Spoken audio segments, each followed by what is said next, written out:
Hello ladies, I've been reading online about different marketing demographics and decided to design this ad to appeal to women who use TikTok and Instagram. How is your little fluff baby? I bet he or she needs their human a lot for huggles and to get tasty chimkin, don't they? Probably takes a lot of energy. Well, don't do an oops. Check out the energy source that can sustain you throughout the zoomies. Gamersubs. Get 10% off with the code Thorin, Thorin, at gamersubs.gg. Because remember, you definitely aren't using a pet as a replacement for what presumably would be a human baby, thereby meeting a deeply ingrained psychological drive. That's right. Based and effective marketing techniques. Welcome to Thorin's YouTube channel. Right, Doublelift, as usual, did that thing where he tries to make words come out of his mouth, and they're not all just like funny. Some of them are supposed to be thoughts that he's actually like ruminated upon, bounced around in that head of his, and then out they come, and then we all go, fuck, what? I agree.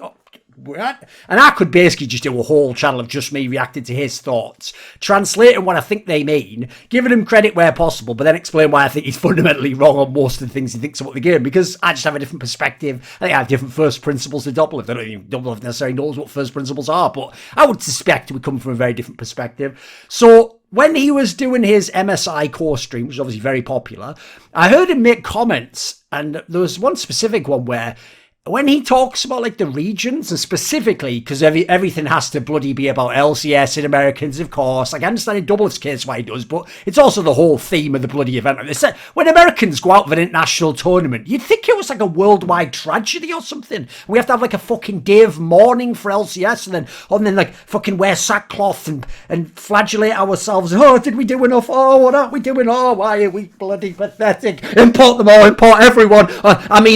No, raise the children well, believe in the children, give the children are our future. Like fucking hell, you just lost some best of ones. Get good at League of Legends, the game. It has fuck all to do with being American, or does it? Maybe we'll get back to that. So anyway, as usual, when we get the usual bloody ruminations on what NA did wrong, well, before they'd even gone out, Doublelift was already using this terminology of like, we're just behind, like the others, presumably Asian regions, they're just so far ahead, they're a million miles ahead. Like, now, I'm not talking about ahead and behind in the context of ahead and behind in an individual game of League of Legends or match. Obviously, you can be ahead in gold, you can be ahead in items, you can have map control, you can have more towers. Yes, we understand the concept of a scoreboard in leading or being behind. I'm talking about the idea of being ahead or behind other regions conceptually, presumably in this sense, and as a result, then suggesting like it's hopeless, we can't possibly compete with these regions. Now, I will say, part of this is because I do sort of get PTSD for that old school State of the League episode, which sadly it looks as though Travis has taken them off the internet or something.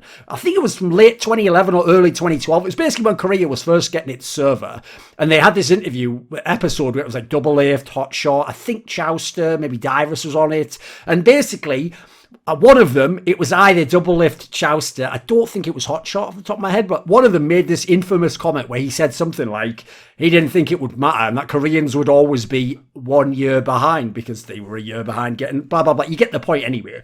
Now, obviously, that turned out to be utterly ludicrous because literally by the end of like less than a year later, Korea was in Worlds final, and obviously NA didn't even make top 4. The same Worlds held in America, by the way, when they'd only had the server for like less than a year in Korea. So this is, though, I will say, very typical of Doublelift's way of thinking and modelling the game and his career, as far as I can tell from having interviewed him and listened to him talk a lot. One of the people I've listened to talk the most in League of Legends.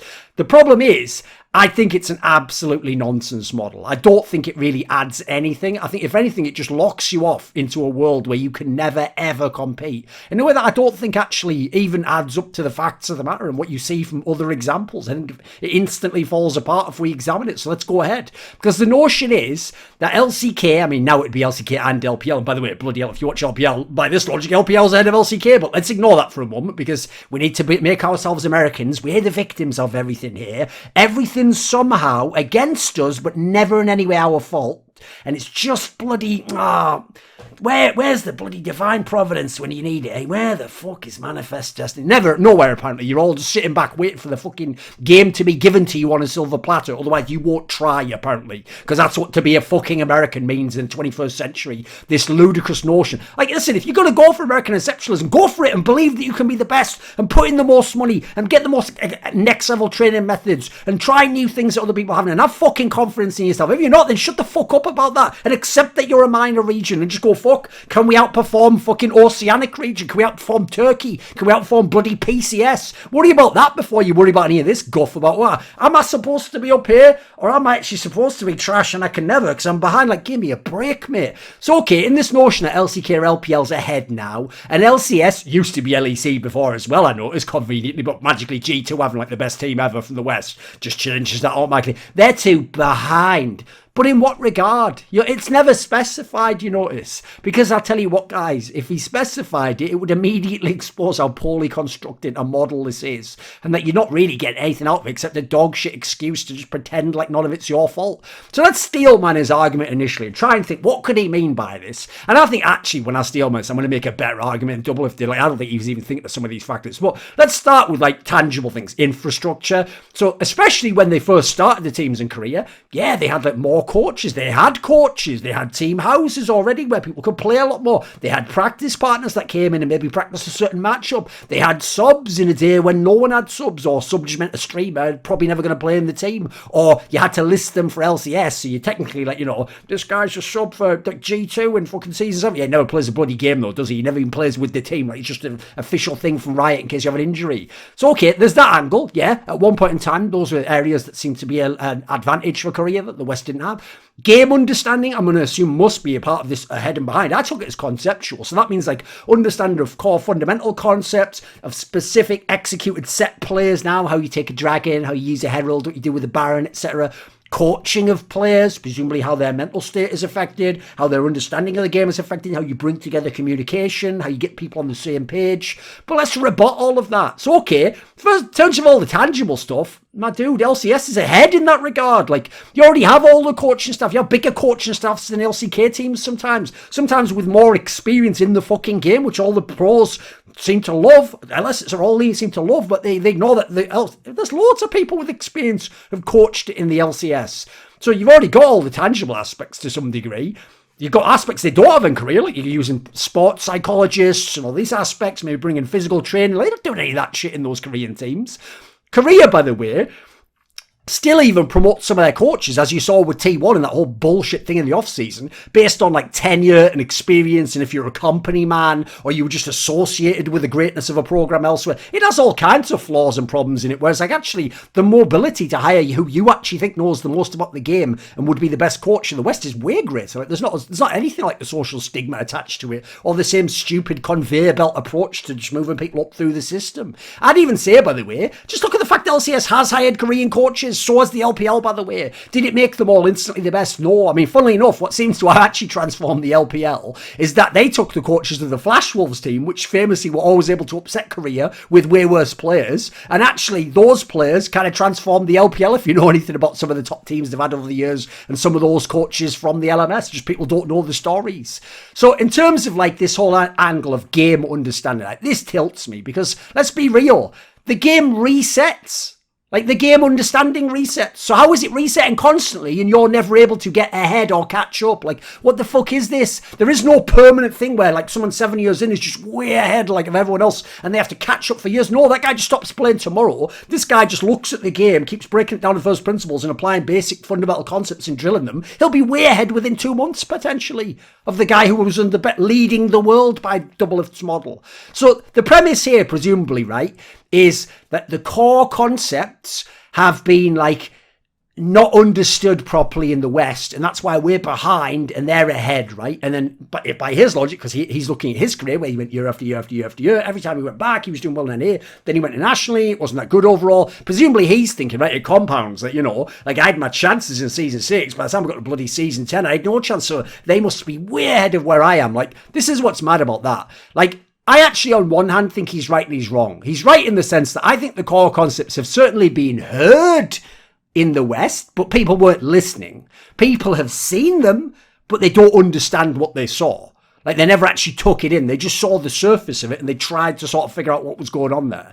Like, in that sense, I do think that they are behind in their thinking, but I think it's all self-imposed, and I think it's absolutely wrong to suggest it's some sort of insurmountable gap, or a gap that compounds for that matter. Like, in my opinion, League of Legends, the game, as someone who's watched many different games, certain games like Counter-Strike and StarCraft that had fairly static metas for a long time, I have to say, watching games that update constantly, Dota, League of Legends, if anything, it shows me the opposite of Doublelift's thinking. It's not that you're ahead or behind, it's that each time there's a patch change, it slightly resets some of the game understanding. Teams must adapt each time, and more importantly, macro concepts can be learned by brand new, fresh lineups that have never played together, or most of the players have never played together, or this 5-man lineup's never played together, rookie players who've never played professionally before. These people can all learn to the highest level brand new macro concepts or tweaked macro concepts in weeks or months.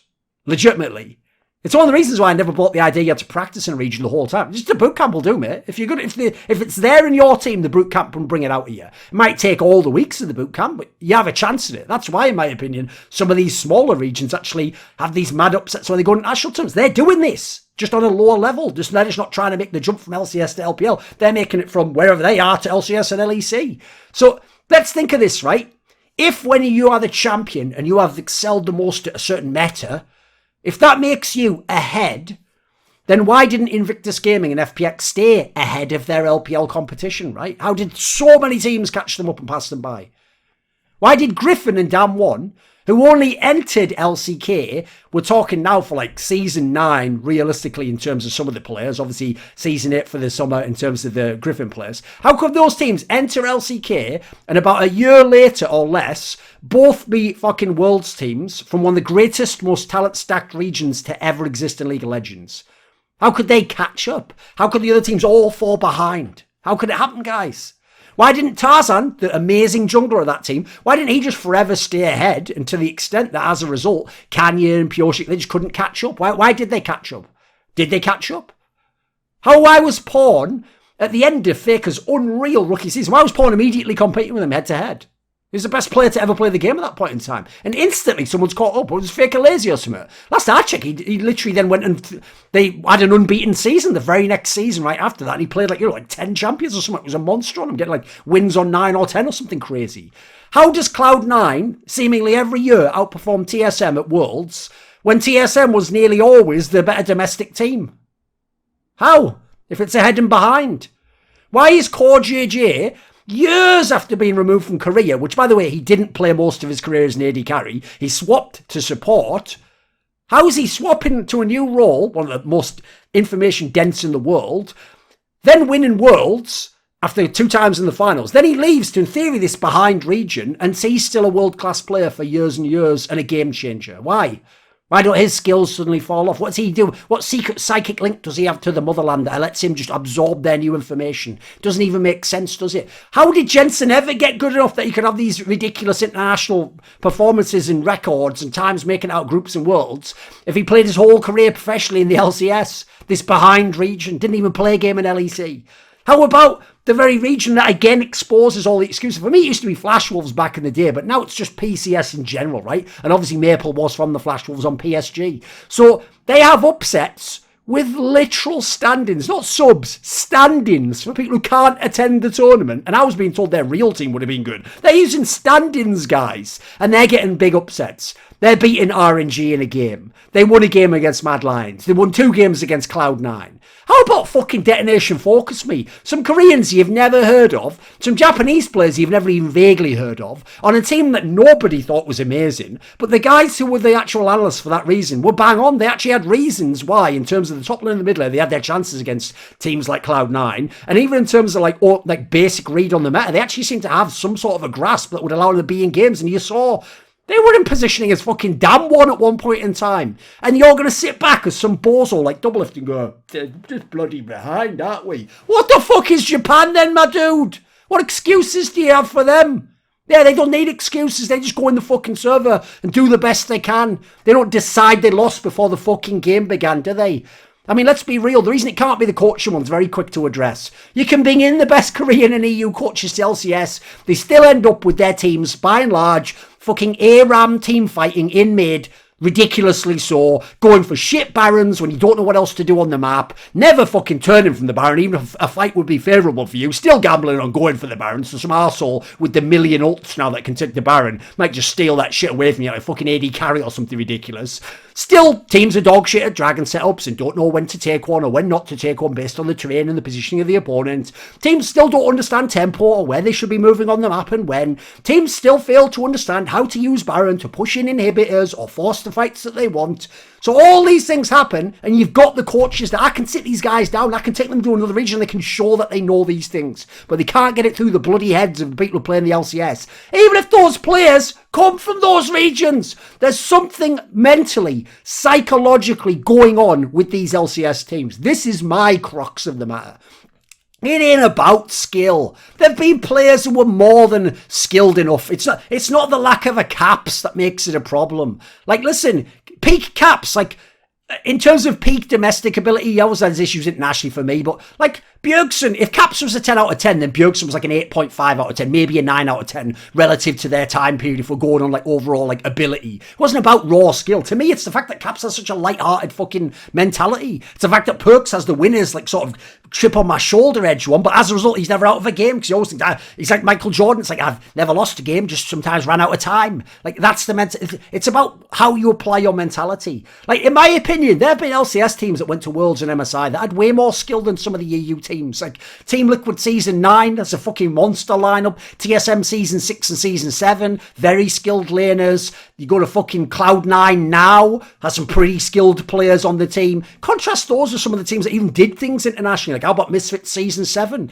What, you telling me that fucking lineup is better than the ones I've just listed off? How about CLG in Season 6, the one that went to the MSI final with fucking Hui as the mid laner and Styx here having like the tournament of his life? What, that's more skilled than those TSM and Team Liquid lineups I just said? Bullshit. How about when Cloud9 made the best ever run at Worlds for NA in Season 8, right? A team that had Zazel, Licorice and Sneaky on it. It wasn't some monster stacked lineup. Like, you're telling me that's better than this Cloud9 lineup. Is it? Fuck. Certainly Blabber had his issues. We're talking about raw skill and like ability. There's way more in some of these teams. So it ain't about skill. It ain't about being behind in that sense. My problem overall with NA is simple. Generally, they don't play the same way on stage that they do domestically or in scrims. So as a result, they had one of the maddest things to me is they can't even usually actually utilize. They can't usually utilise being the underdog because half the time they're so mentally fucked, they then psych themselves out when they're playing an underdog and now they're losing to minor regions in those matches. Like, do you ever get to have an advantage? Or are you just your own worst enemy permanently? This is crazy. Even the fucking Perks factor couldn't overcome these guys. Like, this is nuts. And most of their team were imports anyway, right? Who the fuck's from America in that team? It's basically Blabber and then isn't Vulcan like fucking Canadian or something. So this is ridiculous, boys. And by the way, let's just throw this out there. When we're talking about teams going to Worlds, there can only ever be 3 per year. So we've got a pretty small sample size, haven't we?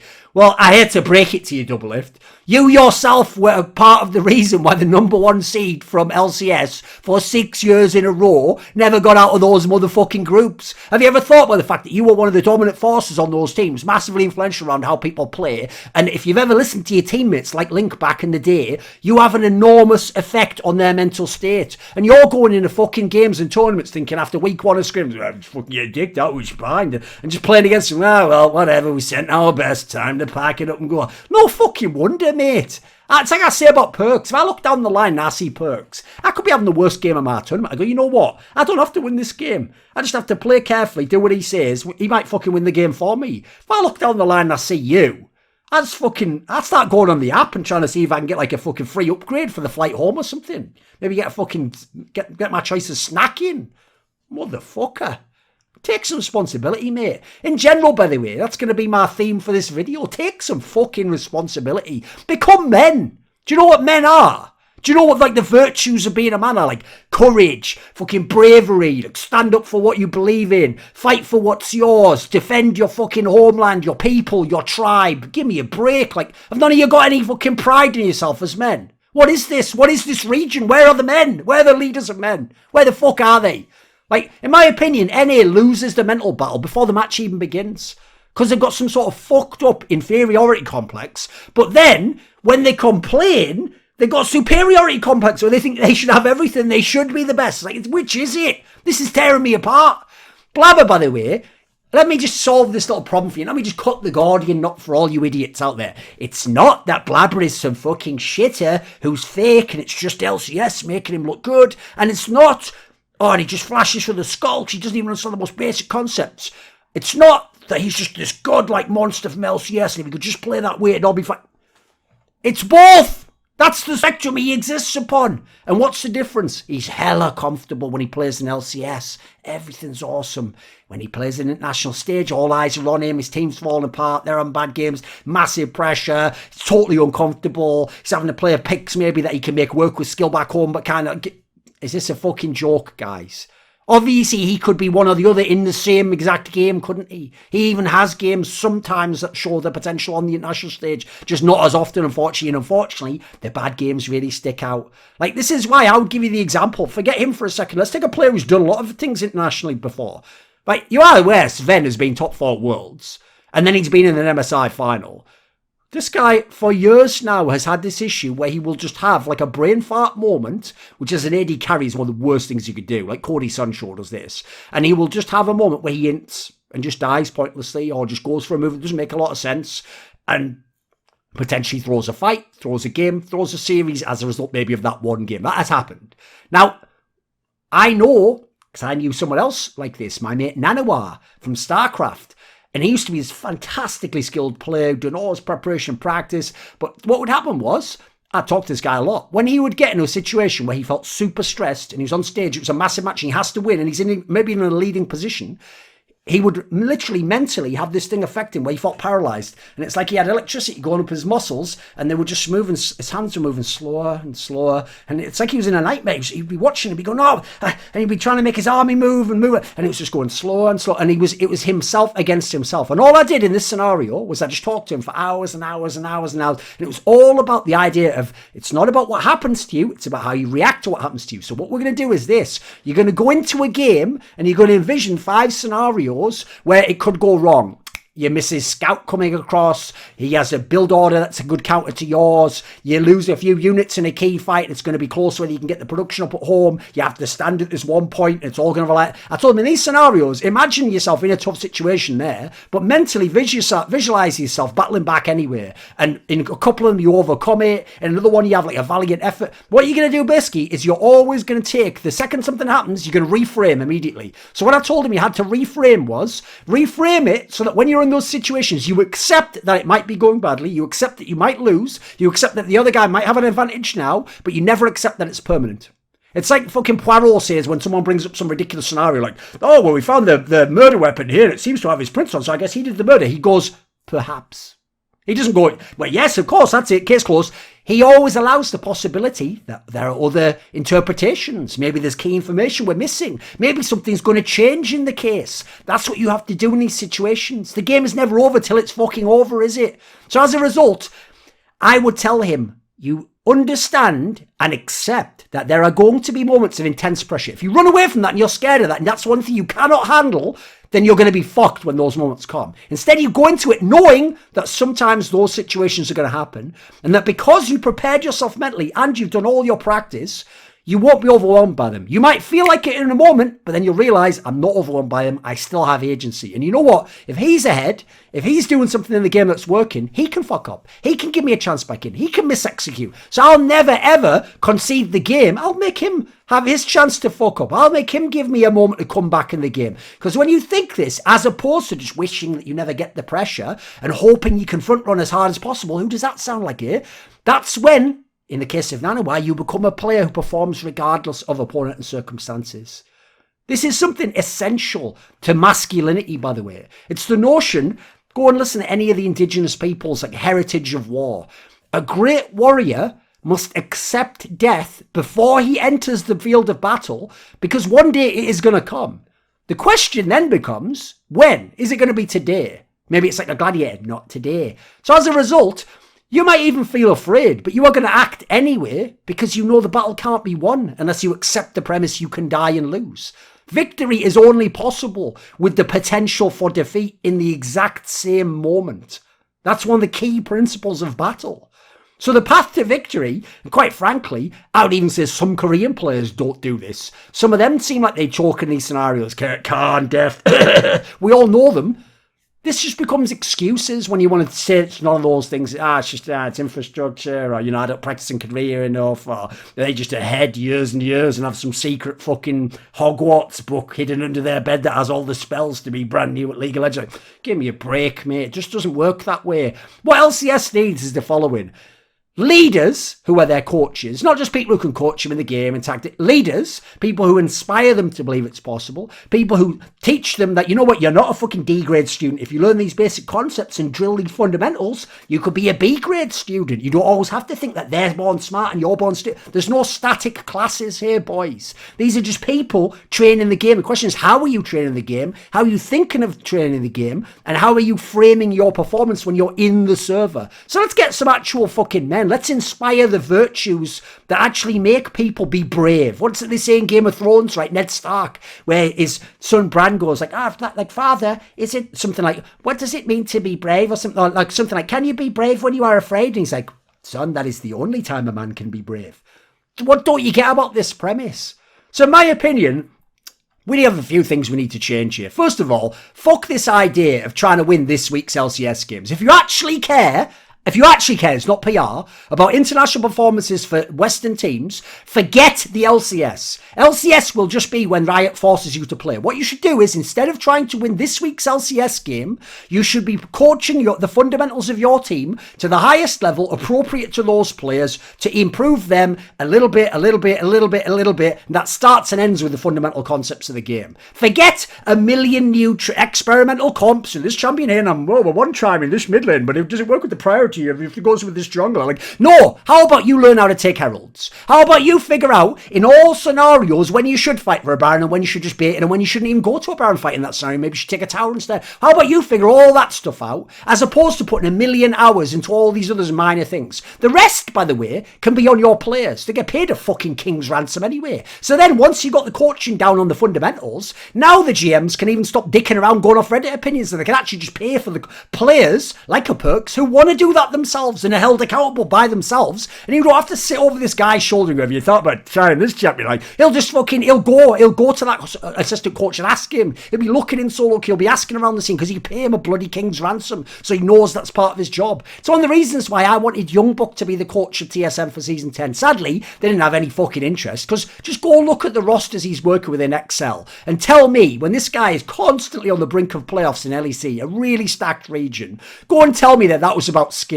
He had way worse rosters than the teams of fucking Vitality and Origin that he's placing ahead of, and teams like Fnatic that he's only narrowly getting pipped to the playoffs repeatedly by. You'll see that it can't be talent that's the defining factor. It's how you coach these players. That's what gets the most out of them. And I am just, as you can probably tell, I'm just sick and tired of this pampering, this entitlement, this immaturity when it comes to how we deal with LCS players, Americans basically. Like, the Blabber example is a great one, because people keep talking about, just give him more time. What time? Motherfucker, this is his career. This isn't the warm-up. Like, this isn't a fucking, give him a few practice shots. Well, listen, go easy on your brother till he's learned the game. This is his career. Like, he's had 3 years now where he's had a chance at international competition. 4 if it had been last year, right? That could be an entire career internationally. What experience are you waiting for? I'm going to ignore Rift Rivals right now. Like, he has 19 games of international experience. At season 8 Worlds, he played 6 games in the play-in. Then they subbed him out. He played 1 game in the main event. Season 9 Worlds, he played 3 games. Remember? They subbed him out after the first rotation or whatever it was. Season 11, or maybe it's the other way around. Season 11... Now, MSI played 11 games. So if we add all that up, that's 19 games of experience. If you're Korean, you just have to sink or swim. There is no giving him more time. Like, if you're Peanut, if you're Khan, you sink or swim. And by the way, sometimes you keep sinking every single year. But how? I thought you were supposed to be ahead of the game. Like, excuse me.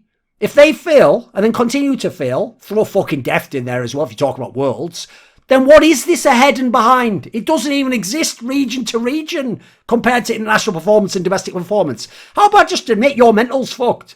How about admit that you aren't being coached the right way, that you don't believe in yourself, and don't spread that to fucking other people, mate? How about actually find the people who can make you believe that it's possible? Hey guys, Kajo here, and you're watching Thorin's YouTube channel. I may never have found my way to playoffs, but I'm pretty sure Thorin's never found the clit. So yeah, enjoy the video. This video was kindly supported by Eddie, Chris with a K, Lager15, Pronogo, Shenlong, Zachary Carter, Adam Ox, Alexander Rao, Andreas Kroknes, Animosity, Dean Tanglis, ErikHillestad, Hades, Jdubs, Jensen Goh, Joseph Ginsberg, Kovacevicd, Tobias Bernasconi, Zoomba, Zyrathenia, and as always, special thanks going out to my boy Jerky's Minion. Want to suggest topics or guests for my shows? Want to ask me questions in my monthly AMA? Do you want teasers? Who are the upcoming guests? Maybe you want to be part of one of those discussions I do where we nerd out. Well, if so, put your money where your mouth is and join the Scrolluminati today by using the Patreon link in the description box below.